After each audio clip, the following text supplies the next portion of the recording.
With the last piece, you will again need your water soluble pen.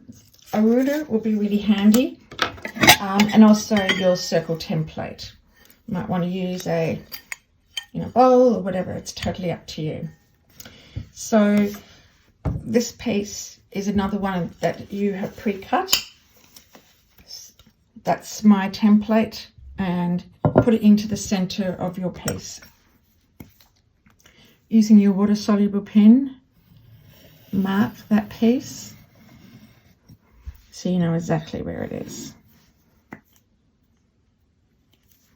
Remove that template.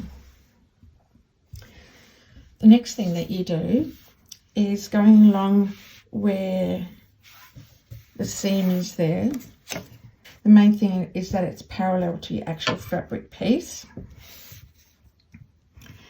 and mark every 1/2 inch.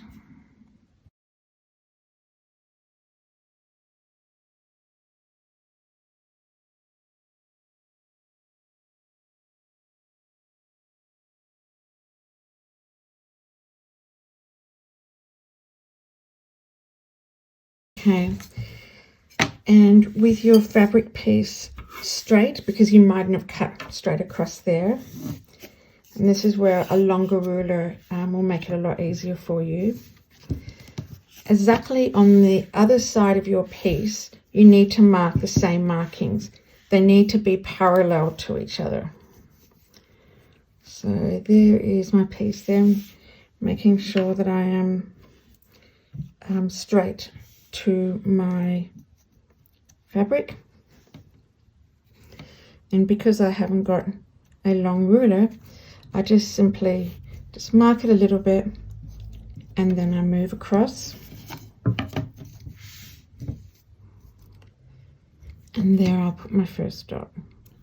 Okay, I'll do the same again, just a bit further down, just to make sure that I am doing this flat. So I've marked that, and I've marked where the end is.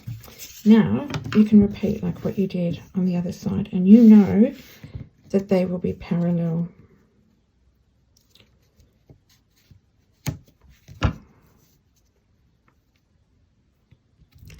As you can see, my marks match up to the marks perfectly, so that's good. So again, on the other side, I'm marking every 1/2 inch.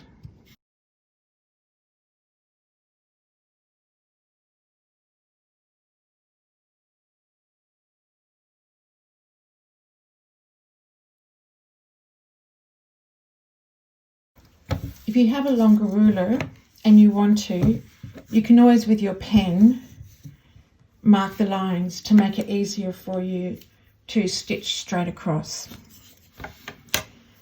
The next bit that you're going to be doing now is ensuring that you have threaded your needle so it's long enough to go from one end to the other of your piece, well knotted, and you can begin sewing.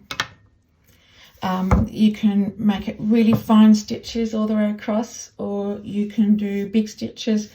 You don't need to be perfect, doesn't need to be equal. You can have them all at different sizes, all the different rows. It is totally up to you.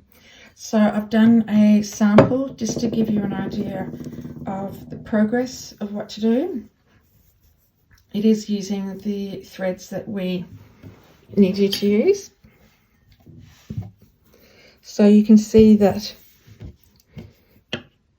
threaded with a good thick end, and then stitching right across straight parallel to the other side. Keep going down. Now when you get to, you hit the circle bit, you need to skip over that, stitch over that, and then begin there and continue on. You do that with all of your stitches.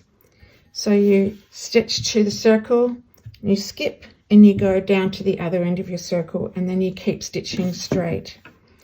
So for the purpose of the video, I'm just showing you that all of them that go over your circle are not attached within your circle, and that you then continue to stitch all the way down past it. They must all be on the same side, coming up on the same side and back down in on the same side. Don't be tempted to stitch here, tie a knot, and then restart there and keep going. There is a reason for that. It does have a different effect, and you actually can do it. Traditionally, this is how we would do the macrame piece. So once you've done each of those 1/2 inch ones, I then want you to stitch in the middle of them. Repeat exactly the same process with your stitches. Do that all the way along, and if you're feeling really game, do in between each of those stitches, and it can get pretty crazy. You'll understand why why I got you to do this, and when you've done the piece and dyed it and opened it up, it will be a pretty special piece. If you have any questions, don't hesitate to message me with an email or through Facebook, and I will do everything I can to help. I'll see you at the workshop.